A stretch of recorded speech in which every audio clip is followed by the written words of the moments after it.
Sobat IHC semuanya, selamat datang di podcast IHC di RSBT Pangkal Pinang. Saya Dr. Aloysius dan hari ini kita akan bahas satu topik yang unik dan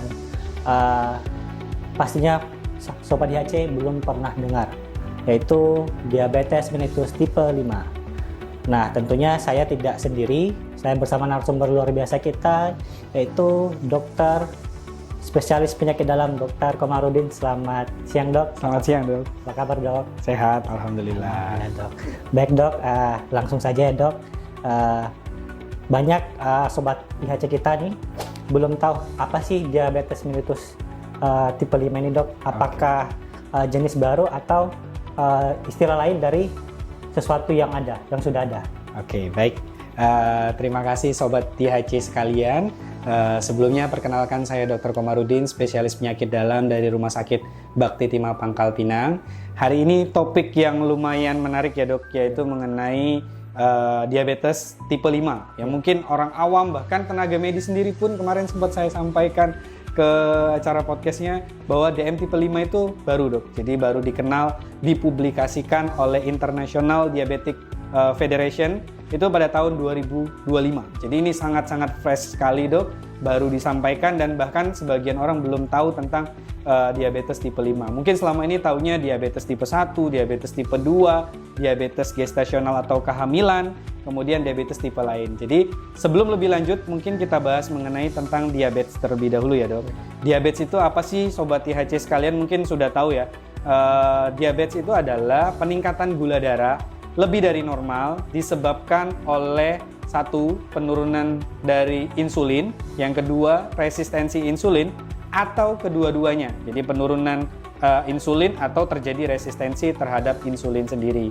Nah, diabetes itu terbagi menjadi 4 kategori sebelumnya, Dok. Ada DM tipe 1 yang kita kenal terjadi pada usia anak-anak. Kemudian DM tipe 2 itu terjadi pada saat dewasa, mungkin karena pola makan, sebagainya. Ada namanya yang ketiga DM gestasional atau DM pada kehamilan, terjadi pada saat mulai kehamilan pada trimester 2 gula darahnya meningkat, itu biasa disebut DM gestasional. Kemudian yang keempat yaitu DM tipe lain, Dok, yang mungkin biasa diketahui misalnya karena penyakit-penyakit. Salah satunya sebenarnya zaman dulunya DM tipe 5 ini dikenal dengan istilah MODY sebenarnya, Dok. MODY itu maturity onset diabetic of young. Jadi terjadi pada usia muda. Pada tahun 1955 dulu di Kongres Diabetes di Jamaika itu diumumkan sebenarnya penyakit MODY ini, Dok. Jadi diabetes pada usia muda. Cuman pada akhir tahun 90-an ternyata karena tidak punya bukti dan sebagainya, MODY ini dihapuskan, Dok, dari penamaan diabetes. Dihilangkan pada tahun 90-an dan akhirnya dilakukan penelitian lebih lanjut lagi dan tahun 2025 India memperkenalkan kembali bahwa ada diabetes tipe 5 dan dapat diketahui dari penyebabnya apa. Jadi diabetes tipe 5 itu berbeda dengan diabetes tipe 1, diabetes tipe 2. Kalau diabetes tipe 1 karena kekurangan insulin, diabetes 2 itu karena resistensi atau malah kekurangan insulin. Nah, bedanya diabetes tipe 5 itu paling sering menyerang pada usia anak-anak dan remaja. Nah, Sobat IHC sekalian tuh mulai berpikir nih, kadang-kadang mulai saat ini kita taunya diabetes lebih cenderung terjadi pada orang-orang gemuk. Itu awam lah ya, Sobat IHC. Taulah bahwa orang kegemukan itu akan terjadi diabetes. Nah, yang anehnya lagi, diabetes tipe 2 itu hebat. Diabetes tipe 2 itu penyebabnya adalah karena kekurangan insulin yang disebabkan oleh kekurangan gizi. Nah, di sini siapa Sobat IHC sekalian yang mulai nih diet? Kan ini mulai nih marak nih, Dok. Diet di mana-mana. Pakai yang diet yang 1 hari tidak makan. Luar biasa. Dietnya sangat-sangat ketat sekali, bahkan pengennya terlihat sangat kurus, ideal, sebagainya, sehingga nutrisinya kurang. Nah, nutrisi yang kurang inilah ternyata menjadi penyebab terjadinya diabetes. Dokter bisa bayangkan, pankreas itu kan tempat menghasilkan insulin. Nah, sekarang pankreasnya tidak menghasilkan atau kekurangan produksi insulin karena tidak ada gizi untuk menghasilkan insulinnya. Makanya terjadinya biasanya pada usia anak-anak, bahkan usia remaja nih dok. Ini mulai-mulai wabah Korea di mana-mana, pengennya berat badan turun-turun. Hati-hati bagi Gen Z nih ya, yang terkenal zaman sekarang ya dok ya. Gen Z yang mulai menjaga pola makannya, tidak mau makan, ya udah makannya cuman sayur-sayuran, takut makan daging dan sebagainya. Hati-hati kena diabetes tipe 2. Gejalanya hampir sama dengan diabetes, yaitu makannya susah, kemudian berat badan turun secara drastis ya, karena memang pada awalnya juga disebabkan oleh penurunan berat badan, kemudian kencingnya di malam hari sangat banyak, cepat merasa haus, kemudian cepat merasa lapar, dan gulanya itu meningkat walaupun dia sedang dalam kondisi diet.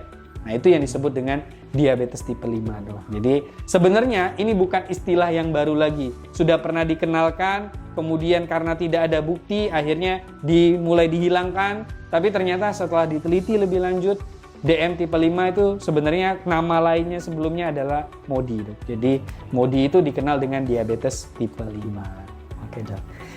Baik sobat-sobat sehat, jadi begitulah penjelasan diabetes, pengertian dan gejala-gejala yang sudah diberitahukan oleh dokter spesialis penyakit dalam kita, itu Dr. Komarudin. Dan mengenai diabetes mellitus tipe 5 ini perlu enggak untuk masyarakat umum perlu khawatir dengan tipe-tipe diabetes berikut ini dok? Okay. Atau hanya cukup fokus jaga pola makan atau pola hidup yang sehat dok?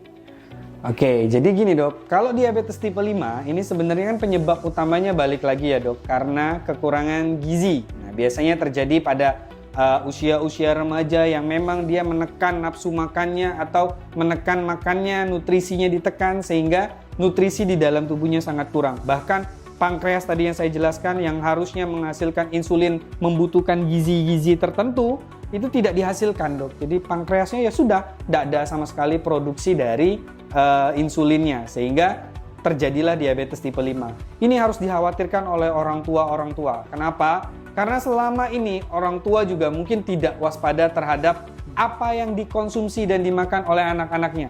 Rata-rata kalau dokter lihat itu datang dengan di rumah sakit mungkin badannya agak kurus, kemudian sekarang mulai-mulai nih makannya mulai-mulai sudah sangat sulit, kemudian asam lambungnya sering kambuh. Tiba-tiba pada saat masuk ke UGD dicek gulanya jebret 500 sekianan.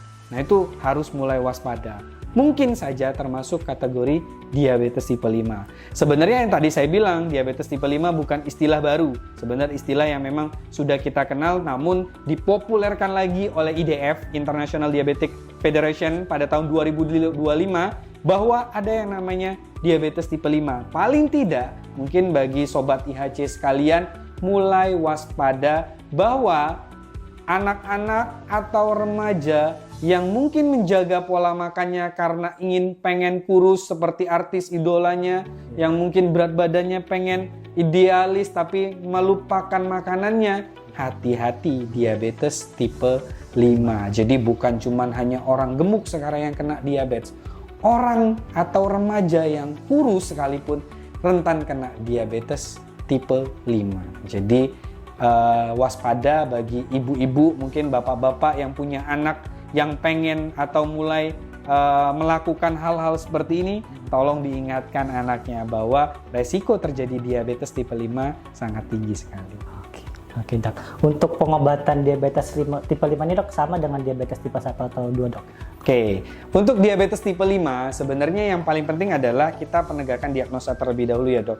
Karena memang terjadinya pada usia anak-anak bahkan usia remaja, kadang-kadang luput dok. Jarang sekali lah orang atau anak-anak atau remaja yang melakukan pengecekan gula darah ya. Mungkin sobat IHC juga tahu kalau datang ke klinik atau datang ke rumah sakit, rata-rata yang melakukan pengecekan darah itu biasanya orang tua, jarang sekali lah anak-anak ataupun usia remaja. Tapi dengan kondisi seperti ini, berarti mulai berpikir nih, mungkin dokter UGD, dokter puskesmas, bila menemukan seseorang yang memang kemungkinan misal dari body mass index atau indeks massa tubuhnya ternyata dia termasuk golongan orang-orang yang memang terlampau underweight atau yang kurus sekali, sebaiknya memang dilakukan pengecekan gula darah. Karena bisa saja dia terkena diabetes tipe 5. Nah, balik lagi dok, kalau diabetes tipe 5, ya Sobat IHC sekalian, penyebab utamanya adalah karena defisiensi atau kekurangan dari insulin. Jadi insulinnya tuh kurang karena gizinya ndak ada. Nah, pengobatan untuk diabetes tipe 5 sebenarnya hampir mirip dok dengan diabetes tipe 2 ataupun diabetes tipe 1. Tergantung dari kondisi pasiennya. Tapi karena memang jelas dia defisiensi insulin, obat-obat yang kita berikan adalah obat-obatan untuk meningkatkan insulinnya. Jadi obat-obatan yang meningkatkan produksi insulin biasanya yang kita berikan ke pasien. Seperti misalnya golongan-golongan insulin, kemudian golongan-golongan glinit, kemudian glimepiride, kemudian glibenclamid dan sebagainya itu bisa diberikan dok. Jadi kita meningkatkan produksi dari insulinnya, tapi lagi-lagi yang harus diperbaiki yang pertama adalah nutrisinya yang harus diperbaiki. Dan Sobat IHC harus tahu kalau sudah terkena diabetes tipe 5 atau terjadi pada usia remaja, itu diabetes tidak bisa disembuhkan. Diabetes hanya bisa kita kontrol. Jadi kalau sudah terdiagnosa sebagai diabetes tipe 5 atau dikenal dengan MODY, ya sudah, berarti dia akan minum obat seumur hidupnya. Karena kalau enggak, suatu saat gula darahnya tinggi lagi, ya akan timbul komplikasi lebih lanjut. Alasan kita memberikan obat-obatan ya Sobat IHC, dokter atau siapapun yang memberikan obat pada pasien-pasien dengan diabetes, termasuk diabetes tipe 5, tujuannya adalah untuk mengontrol gula darah. Jadi bukan mengobati gula darahnya, hanya mengontrol gula darah supaya gula darahnya tidak meningkat sehingga menyebabkan komplikasi lebih lanjut dari diabetesnya sendiri, termasuk diabetes tipe 5. Diabetes tipe 5 itu tugas kita adalah mengontrol. Jangan sampai timbul komplikasi ya dok lebih lanjut dari diabetes seperti stroke, jantung, kemudian kegawat daruratan dari gula darahnya sendiri seperti ketoasidosis diabetikum, kemudian hiperosmolaritas state, itu angkanya sangat tinggi sekali pada orang-orang yang memang gula darahnya tidak terkontrol. Jadi sebaiknya bila sobat sehat sudah mendapatkan kondisi yang seperti saya sebutkan, ada kondisi diabetes tipe 5, sebaiknya diberikan pengobatan yang tepat. Sebenarnya yang penting adalah bagaimana cara kita untuk meningkatkan produksi dari insulinnya. Yang sekali lagi harus diketahui mungkin oleh dokter ataupun sobat IHC sekalian, diabetes 5 bukan karena resistensi insulin. Jadi bukan karena insulinnya itu tidak mampu kerja karena sudah resisten, enggak. Tapi dia karena defisiensi insulin. Berbeda dengan diabetes tipe 2. Kalau tipe 2 karena resistensi insulin. Oke dok. Baiklah sobat IHC, begitulah penjelasan dari Dr. Komarudin terhadap diabetes mellitus. Makanya saat ini kami ingin, atau sobat IHC ini mungkin tahu dok, tips simple untuk apa sih yang kita lakukan sehari-hari untuk diabetes tipe berapapun gitu dok. Oke. Agar terhindar dari diabetes. Baik, terima kasih dok. Sobat IHC sekalian, mungkin sedikit tips dan trik ya bagi pasien-pasien ataupun orang-orang yang mungkin tidak terdeteksi sebagai diabetes. Yang pertama adalah tetap jaga pola hidup sehat. Kurangi konsumsi makanan yang banyak mengandung kalori. Jadi jangan patokannya gula. Sebenarnya kalau makanan yang tinggi kalori sekalipun, resiko untuk terjadi peningkatan diabetes sangat tinggi. Itu yang pertama.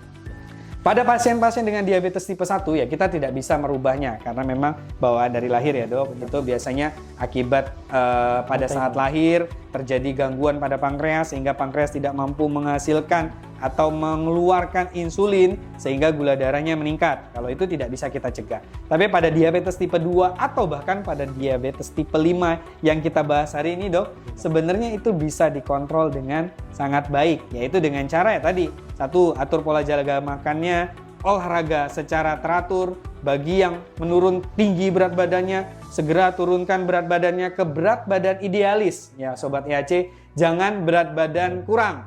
Jadi jangan misalnya mentang-mentang berat badannya 150 kilo, turunin berat badannya hingga 40 kilo bahkan 30 kilo. Itu namanya malnutrisi nanti pada akhirnya. yang akan nantinya berujung-ujung pada diabetes tipe 5. Jadi orang gemuk, orang kurus sama-sama beresiko untuk kena diabetes. Jadi sobat IHC sekalian, mulai hati-hati dan waspada. Kemudian makanan manis-manis nih dok, ini udah mulai digandrung nih anak-anak remaja sekarang tiap nongkrong. Ini apalagi nih kopi di mana-mana, kemudian es krim di mana-mana. Benar, Dok. Itu luar biasa sekali dok. Jadi sebenarnya ya kita secara umum melihatnya miris sebenarnya. Walaupun pada dasarnya ya itu kan hak pribadi mereka ya dok. Tapi secara umum kita miris karena memang dengan minum kopi secara berlebihan, kandungan gula yang tinggi sekali, kemudian di es krim kandungan gulanya yang tinggi, itu resiko untuk terjadi peningkatan diabetes di kemudian hari. Dan yang perlu diingat sobat IHC sekalian, dari penelitian International Diabetic Federation, ternyata diabetes tipe 5 yang saat ini mulai dibentuk atau diumumkan pada tahun 2025, penderitanya langsung ketahuan sekitar 20-25 juta di seluruh dunia. Ya bisa dibayangkan angkanya sangat-sangat tinggi sekali. Padahal ini baru aja nih diumumkan, bahkan sudah sampai 20-25 juta. Ya karena memang rata-rata anak-anak sekarang ya tadi dietnya terlalu berlebihan ya dok, terlalu pengen kurus sesuai dengan idolanya, pengen seperti artis Korea sebagainya yang mungkin berat badannya sangat drastis, ternyata siap-siap saja nanti kedepannya kena diabetes tipe 5. Jadi sobat IHC sekalian, tolong diperhatikan baik itu gizi yang berlebih maupun gizi yang kurang, sebaiknya diperbaiki. Jangan sampai nanti sobat IHC sekalian datang ke saya atau datang ke dokter dengan kondisi sudah kena diabetes. Baik sobat-sobat IHC, tidak terasa topik kita hari ini sangat seru. Bagi sobat-sobat IHC yang memiliki gejala seperti yang disebutkan oleh Dr. Komarudin, spesialis penyakit dalam, supaya berobat kita punya poli prioritas di IHC RSBT Pangkal Pinang, punya poli khusus BPJS dan poli spesialis penyakit dalam. Jangan takut dengan istilah-istilah medis yang baru. Tetap jaga kesehatan, gerak aktif atau olahraga, dan periksa rutin. Terima kasih atas perhatiannya. Sampai jumpa di podcast berikutnya.